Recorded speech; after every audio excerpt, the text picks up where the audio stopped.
teori keempat ya kali ini, yaitu normalisasi 1NF. Pertemuan kali ini tujuannya yang pertama memahami pentingnya normalisasi, yang kedua memahami normalisasi bentuk pertama atau first NF, yang ketiga memahami aturan pembuatan normalisasi first NF. Pentingnya normalisasi. Suatu rancangan database disebut jelek jika data yang sama tersimpan di beberapa tempat. Hal ini biasanya disebut dengan redundansi. Yang kedua, ketidakmampuan untuk menghasilkan informasi tertentu. Hal ini bisa terjadi karena biasanya tidak ditemukan algoritma perhitungan atau pencarian. Lanjut, ketika terjadi kehilangan informasi, beberapa DBMS sudah memberikan filter ya, dimana kalau rancangan database ini tidak normal, maka data yang sudah diinputkan tadi bisa hilang. Yang keempat, terjadi adanya redundansi atau pengulangan atau duplikasi data sehingga memboroskan ruang penyimpanan dan menyulitkan saat proses updating data. Hampir sama ya dengan yang pertama tadi. Kemudian lanjut, timbul adanya null value. Oke.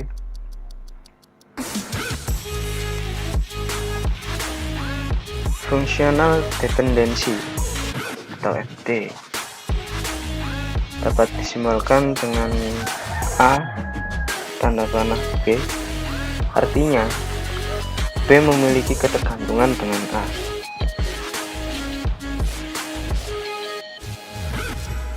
Berarti A secara fungsional menentukan B atau B secara fungsional tergantung pada A. Itu dengan kondisi jika dan hanya jika untuk setiap row data pada tabel T pasti ada 2 row di tabel T dengan nilai untuk A yang sama, maka nilai B untuk B pasti juga sama gitu. Jadi ini ya, diberikan 2 row, yaitu row R1 dan row R2 dalam tabel T, dimana A bergantung pada B, sehingga jika R1A maka R2A, dan jika R1B maka R2B. Dilihat dari row pertama pada tabel ini, row pertama sampai row ke-8, terdapat ketergantungan antara mata kuliah dan NRP, dan NRP adalah penghubungnya. Functional dependency, NRP bergantung, NRP menentukan nama, dan mata kuliah dan NRP juga menentukan nilai. Contoh yang non-functional dependency, mata kuliah tidak bergantung pada NRP dan NRP tidak menentukan nilai.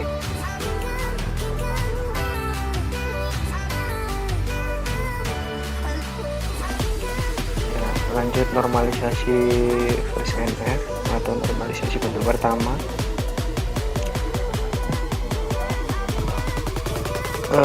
Merubah dari bentuk tabel tidak normal menjadi bentuk normal first NF.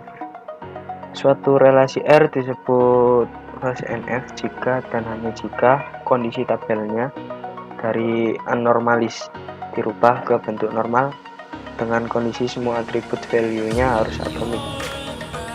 atomik yang dimasukkan tidak boleh ada atribut yang komposit atau multi value.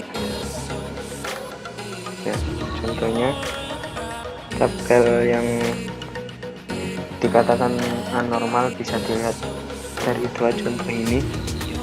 Yang pertama, mempunyai penggandaan fill yang sejenis. Itu salah satu penyebab tabel ini dikatakan tidak normal. Tabel siswa di atas mempunyai 3 fill yang sejenis, yaitu MK1, MK2, dan MK3, sehingga tabel di atas termasuk tidak anormal. Jika kita isikan nilai datanya, maka kemungkinan akan terjadi null value atau data mata kuliah yang diambil bisa lebih dari satu multi value. Nah, cara untuk menormalkan tabel ini bisa dilakukan dengan cara melakukan decompose menjadi dua tabel. Nah, yang kedua, contohnya yang B ini, elemen datanya kemungkinan untuk null value atau tidak berisi. Contohnya nama siswa dan nomor SIM. Di tabel terlihat bahwa elemen dari nomor SIM Amin dan Bayu adalah nol atau tidak ada, sehingga tabel di atas bisa dikatakan tidak normal. Hal ini bisa dikatakan tidak normal karena tidak semua siswa ya sudah mempunyai SIM gitu.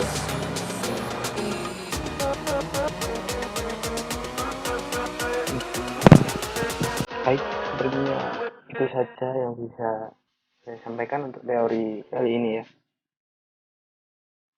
Kita bisa lanjut lagi ke teori yang selanjutnya.